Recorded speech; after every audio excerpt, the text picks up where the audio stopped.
Like, wrestlers understand meritocracy as good as any human being alive, because there's no way to make it unless you work hard. But isn't this the battle, Joe, the age-old battle between individualism and collectivism? Yes. Because the collective likes to curb the individual. I like to foster the individual, and I think what the state fears most is highly successful, independent-minded people who are capable of putting their point of view and discussing it with each other.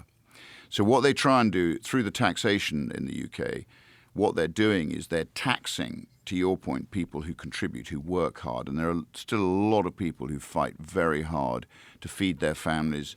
They're proud. They don't want to be part of this welfarism. You know, they want to provide, and they work hard, but the state puts everything in their way, all the regulations, the rules, the taxes. Everything is, the force is not with them. And that's got to be wrong. I mean, I think what you need is a lot of successful individual family businesses, communities which are self-sufficient, communities that respect each other and effectively can have this debate with each other. You get at the truth. And, I think as a result of that, most of the best inventions have come from the UK, the US, from the Anglo-Saxon world, where individualism, when it's allowed to flourish, does a lot of good for mankind. Right. And to your point, I think this is what's been undermined by these, what I call central planners. And a lot of these great inventions in America have come from people that immigrated legally from other countries, because they appreciated what America stood for, and they really wanted to make something happen. And they couldn't do it wherever they were. Well, the extraordinary thing in the UK is we've got a lot of support from people who are immigrants into the UK.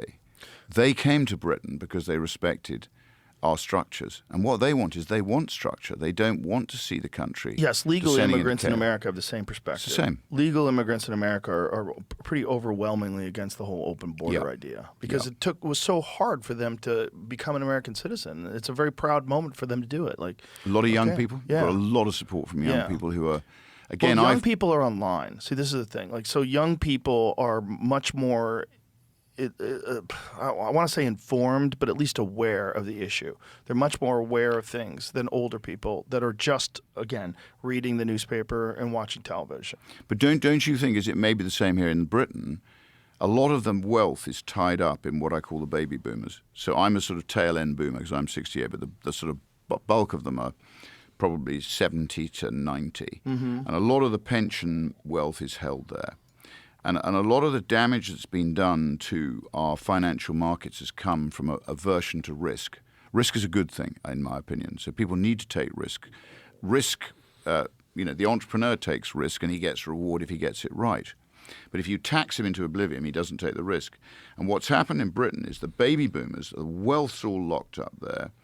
They want to see their retirement through safely. And not enough money is cascading down to the young people to be able to build their lives in the same way that the boomers were given a chance to make money in this very when you say not enough money is cascading down, like how so? What's the bottleneck? The money is all locked up with these old baby boomers, and they're more concerned with their pensions and their retirement than they are with generating an ongoing wealth chain, which gives an opportunity for the young to be involved. So you meaning they're not starting businesses? No, very much not. They're just holding on to their money. They're holding on to their money. So that's an England thing. In England, definitely.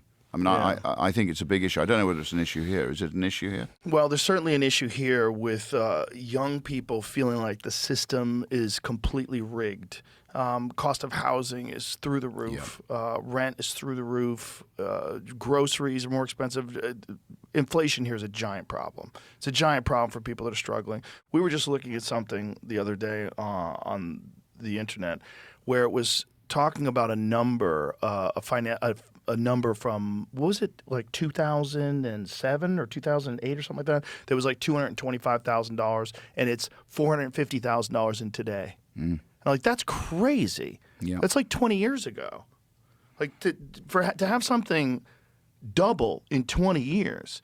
And you just think about how many people that are coming up that just feel like AI is going to take all their jobs, so they don't know what to do. And now they're in student debt because you guys have free education over there, which is a wonderful thing. I mean, I completely support that idea. But in America, these kids get saddled down with debt that they can't escape Well, from. we don't. Ever. In England, we don't have free education. Well, So in England, in Scotland, they do, because Scotland has free education. We did used to have it. You're quite right. But when did it go away? well, now students have to take out loans, and this is another shocking. I thought you guys had free healthcare and free education. We have. Well, if you call it free healthcare, assuming you can get a doctor now, because most people now are having to source their own medical treatment because it takes you so long to get an operation or to get a doctor's appointment. It's although the sort of health service was set up post-war to provide free healthcare, when it becomes incredibly inefficient, people have to seek their own care, otherwise they don't get treated. But I think with student debt now. When Children, did it change where university education It's changed. So now. What year was this? Well, it's been changed for a long time. Oh, really? So yeah. So my oldest son is 35. So he took out a student loan. It was less then, and then the fees shot up. So like for Oxford? What's a typical? How much? Well, they run up. Students will run up debt of in the UK now. It's not uncommon to run up a debt of £60,000. So it's very similar to what's going on in America. £60,000, and they're charged the most hideous rate of interest on it. And do you guys have the same laws in terms of bankruptcy over there? We do have bankruptcy laws, yeah. But do you have bankruptcy? Student debt, you won't be bankrupted over student debt, though, because the student debt, they just accrue the interest. If you go and work in a foreign country, often you don't have to pay the student debt back. I think it's a 30-year liability. But once you start working, then the student debt organization will take interest and principal out of your salary. In America, if you go bankrupt, they'll forgive credit card debt, all sorts of other debt, but not student loan. It's the one loan that you cannot ever be forgiven from. In fact, people who have Social Security in America, their Social Security gets docked because they owe student loans. Is that right? I didn't know that. It's crazy. Imagine you're at the end of your life, you're living on Social Security, and they're taking pieces of it for an education that clearly didn't help you out. Well, I don't know about you, but in England, we've got these ridiculous courses in sort of humanities and sort of things that are completely abstruse. Oh, sure. Yeah. And these kids go and do these what I call bullshit degrees, and at the end of the day, they come out of it with a load of debt, right, and no real skills. No skills and a completely ideologically captured mind. Very much so. Yeah, and there's not a lot of other alternatives. It's like most universities are left leaning. Yeah. You know, and that's the issue that these kids have. Even if you're from a conservative family or if kids grow up a certain way, send them off to college. And they're very impressionable, and they're going to get talked down to by a professor who's a communist, who's never had a real job in his life.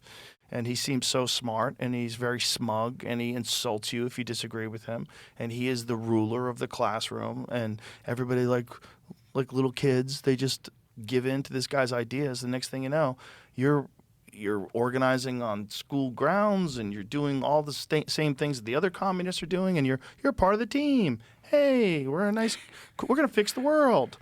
And you don't realize how ridiculous it is until like maybe you're 35 and you have a job and then you have a family and you're like, what the fuck are we doing? Like, what is this? It does change, doesn't it? Oh, 100%.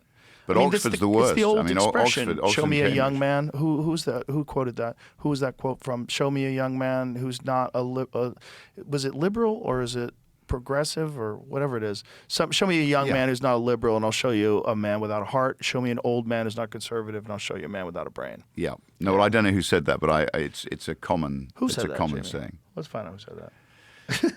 It's a truism. Churchill? Was it Churchill? There you go. One of your people. Yeah.